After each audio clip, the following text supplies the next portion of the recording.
दोस्तों, सुशांत सिंह राजपूत को लेकर कई तरह की बातें होती रही हैं। कई बड़े बड़े दावे खुलासे होते रहे हैं, मगर इस बार जो कुछ सामने आया है, जो कुछ इस बार कहा गया है, वो बेहद ही हैरानी भरा है। और ऊपर से इस बार के खुलासे करने वाला कोई और नहीं बल्कि एक बड़ा मंत्री है, जिन्होंने सुशांत को लेकर, दिशा को लेकर बहुत कुछ कहा है। बताया कि कैसे दिशा सालियान के जाने के बाद सुशांत सिंह राजपूत ने कहा था कि जिसने भी दिशा को मारा है उसे मैं छोड़ूंगा नहीं, और फिर एसएसआर को ही खत्म कर दिया गया। यही नहीं, सुशांत के 2 लापता दोस्तों की कहानी भी बताई। तो क्या है ये सनसनीखेज खुलासा, आपको बताते हैं। आप भी वीडियो को लाइक और शेयर कर अपना प्यार और सपोर्ट दिखाएं और कमेंट में इसे लेकर अपनी बात, अपनी राय जरूर रखें। चैनल को सब्सक्राइब कर चैनल के साथ जुड़कर हमारी आवाज बने। तो सुशांत सिंह राजपूत को हमारे बीच से गए करीब अब 2 साल होने को हैं, लेकिन ना तो कोई ठोस सबूत अब तक मिल पाया है, ना ही जांच एजेंसियां कुछ कर पाईं। यहाँ तक कि देश की सबसे बड़ी जांच एजेंसी सीबीआई तक इसमें कुछ भी अब तक नहीं कर पाई है, और अभी भी सीबीआई की जांच जारी है। लेकिन अब सुशांत के मामले में एक बार फिर से तूल पकड़ लिया है, क्योंकि केंद्रीय मंत्री नारायण राणे ने सुशांत को लेकर, दिशा सालियान को लेकर बहुत बड़े दावे किए हैं, खुलासे किए हैं, और ऐसी ऐसी बातें कह दी जो अब तक सामने नहीं आई थी, अब तक जो अनसुनी थी, अनदेखी थी। नारायण राणे ने कई बातें बताई, वो सिलसिलेवार तरीके से आपको भी बताते हैं। नारायण राणे ने सबसे पहली बात कही कि दिशा सालियान को मारा गया, पहले गलत काम किया गया, कई लोगों ने सब कुछ किया और ये नहीं पता कि कितने लोगों ने किया, और उसके बाद दिशा सालियान को खत्म कर दिया गया। राणे ने कहा कि दिशा के अपार्टमेंट के कैमरास ऑफ होना, सोसाइटी रजिस्ट्रेशन रजिस्टर से पन्ने गायब होना और उस सोसाइटी के वॉचमैन का ही गायब हो जाना, ये सब कुछ ऐसे ही नहीं हो सकता। राणे ने तो यहाँ तक दावा कर दिया कि दिशा को खत्म करने के वक्त वहाँ पुलिस मौजूद थी, एक मंत्री तक की गाड़ी भी मौजूद थी। यही नहीं, राणे ने कहा कि दिशा का पीएम अब तक नहीं हुआ है और जांच अभी भी अधूरी है, और ये बहुत बड़ा दावा है। हालांकि हम इसकी पुष्टि नहीं करते, लेकिन राणे ने बहुत बड़ा दावा किया, खुलासा किया। अब आगे देखिए। राणे ने कहा कि सुशांत सिंह राजपूत को पता था कि दिशा के साथ गलत किया गया, और क्या हुआ, ये बहुत बड़ी बात है जो राणे ने कही। राणे के मुताबिक सुशांत सिंह राजपूत ने कहा था कि दिशा को मारा गया है, और जिसने भी दिशा के साथ ये सब कुछ किया है, मैं उसे छोड़ूंगा नहीं। और फिर सुशांत सिंह राजपूत को ही रास्ते से हटा दिया गया, खत्म कर दिया गया। राणे ने कहा कि दिशा के मामले को सुशांत अच्छी तरह से जानते थे, और इसी वजह से सुशांत परेशान भी थे, और सुशांत को खत्म कर दिया गया। राणे ने आगे कहा कि सुशांत के 2 दोस्त गायब थे और अब भी गायब हैं, उनकी कोई बात कहीं नहीं हो रही है। जी हाँ, ये भी एक और बड़ा और अनसुना दावा राणे ने कर दिया। राणे ने कहा कि सुशांत के साथ रहने वाला उसका एक दोस्त सावंत पहले दिन से गायब है और अब भी गायब है। राणे ने कहा कि वो अचानक कहाँ चला गया, कैसे गायब हो गया, इसका अब तक किसी को नहीं पता। यही नहीं, सुशांत का एक और दोस्त रॉय भी गायब है, और वो भी कहाँ है किसी को नहीं पता, या इन दोनों को गायब कर दिया गया। किसने गायब कर दिया, ये कुछ नहीं पता। राणे ने कहा कि ये दोनों ही दोस्त भी सुशांत के लिए बोलने की हिम्मत कर रहे थे, मगर उन्हें भी हटा दिया गया रास्ते से, उन्हें भी गायब कर दिया गया। अब इसके बाद एक और बड़ा दावा ये किया कि जो अधिकारी वहां पर मौजूद थे, जो कुछ भी वहां पर हुआ था, वो उन्हें पता है, लेकिन कुछ नहीं हो रहा, जांच आगे नहीं बढ़ रही। अब लेकिन ये क्यों हो रहा है, ये हम नहीं बता सकते।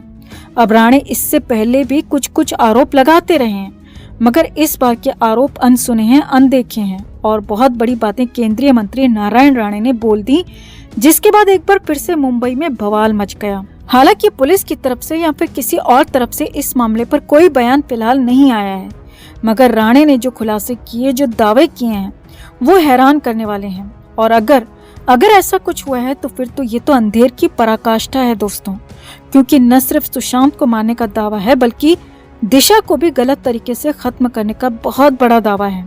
अब कुल मिलाकर हम तो इतना ही कहेंगे कि मामले की पूरी जांच होनी चाहिए, मामले के हर पहलू की जांच होनी चाहिए, और जल्दी जांच होनी चाहिए, क्योंकि इतना तो साफ साफ दिख रहा है कि ना तो दिशा सालियान के मामले में और ना ही सुशांत सिंह राजपूत के मामले में तेजी से जांच हो रही है। क्योंकि 2 साल पूरे होने को हैं, लेकिन कुछ भी साफ अब तक नहीं हुआ है। ऐसा दिख रहा है जैसे कि इस मामले को जानबूझकर लटकाया जा रहा है, अटकाया जा रहा है। इसीलिए जांच पूरी हो, जल्दी हो, निष्पक्ष हो, जिससे पूरा सच सामने निकल कर आए और जो भी दोषी हो, चाहे वो कोई मंत्री ही क्यों ना हो, उन पर कड़ा एक्शन हो। तो आपका इस मामले पर क्या कहना है? कमेंट में आप भी अपनी बात, अपनी राय जरूर रखें और वीडियो को लाइक और शेयर कर अपना प्यार और सपोर्ट भी जरूर दिखाएं। तो सुशांत सिंह राजपूत को लेकर जो नया खुलासा हुआ है वो बेहद ही चौंकाने वाला है। और सबसे बड़ी बात यह है दोस्तों कि ये खुलासा, ये दावा केंद्रीय मंत्री ने किया है और इसीलिए भी इस पर भरोसा ज्यादा बढ़ रहा है। सुशांत को लेकर बाथरूम थ्योरी की जो बात सामने आई है उसके मुताबिक पहले सुशांत को बाथरूम में मारा गया और फिर बाथरूम से 4 लोग सुशांत को घसीट कर बेडरूम लेकर आए और फिर इस दौरान सुशांत के साथ मारपीट भी की गई। उनका पैर तक तोड़ दिया गया और फिर किसी को कुछ ना पता चले इसके लिए पंखे से लटकाने का पूरा प्लान बना लिया। ये सब कुछ केंद्रीय मंत्री नारायण राणे ने खुलासे किए हैं। और यही नहीं, राणे उन 4 लोगों के नाम भी बताने को तैयार हो गए हैं। अब वो नाम भी आपको बताएंगी, लेकिन पहले देखिए कि सीबीआई को लेकर क्या खबर है। तो सूत्रों के मुताबिक बड़ी खबर ये है कि सीबीआई ने नारायण राणे से संपर्क किया है और नारायण राणे के इस मामले में बयान दर्ज कराए जा सकते हैं। जी हाँ, ये बड़ी खबर आपको बता रहे हैं सुशांत सिंह राजपूत के केस में, क्योंकि इसके लिए तारीख भी करीब करीब तय हो गई है। दिसंबर के पहले पखवाड़े में नारायण राणे से इसे लेकर बातचीत हो सकती है और नारायण राणे सीबीआई के सामने बयान अपना दर्ज करा सकते हैं। पहले भी राणे ने कई तरह के आरोप सुशांत सिंह राजपूत के केस में, दिशा सालियान के केस में लगाए थे, मगर तब राणे के पास पुख्ता सबूत नहीं थे, पुख्ता गवाह नहीं थी। मगर इस बार नारायण राणे का कहना है कि पुख्ता सबूतों के साथ वो आए हैं और इस मामले में 4 लोगों के नाम बताने को भी तैयार हैं। अब आगे बढ़ने से पहले आपको बड़ी बात बता दें कि पहले भी नारायण राणे ने सुशांत को लेकर बयान दिए थे, लेकिन तब राणे सिर्फ एक बीजेपी नेता थे। लेकिन अब राणे एक केंद्र सरकार में, मोदी सरकार में मंत्री हैं, कैबिनेट मंत्री हैं और उनके हर बयान के मायने होते हैं। और अगर केंद्रीय मंत्री किसी मामले पर सबूत देने की, सबूत होने की, गवाह होने की बात कहता है, किसी मामले पर गवाहों को सामने लाने की बात कहता है या फिर कोई खुलासा करता है, कोई बड़ी बात बोलता है, तो फिर राणे की बातों को सुनना, समझना और जानना बेहद जरूरी है, क्योंकि केंद्रीय मंत्री ऐसे ही कुछ भी नहीं बोल सकता। नारायण राणे ने 4 लोगों के नाम भी बताने की बात कही है। राणे के मुताबिक ये लोग बेहद प्रभावशाली हैं, जिसमें से एक शख्स प्रभावशाली राजनीति से जुड़ा है, दूसरा शख्स उसका ही करीबी दोस्त है, जबकि राणे के मुताबिक 2 अन्य लोग भी हैं जो कि फिल्म इंडस्ट्री से जुड़े हैं। और राणे के मुताबिक इन्हीं लोगों ने सुशांत सिंह राजपूत को खत्म किया, बाथरूम में गला घोंटा, फिर बेडरूम तक घसीट कर लेकर आए। नारायण राणे सीबीआई के सामने इन 4 लोगों के नाम बताने को तैयार हैं और पूरी तरह से इनका पूरा कच्चा चिट्ठा खोलने को भी तैयार है।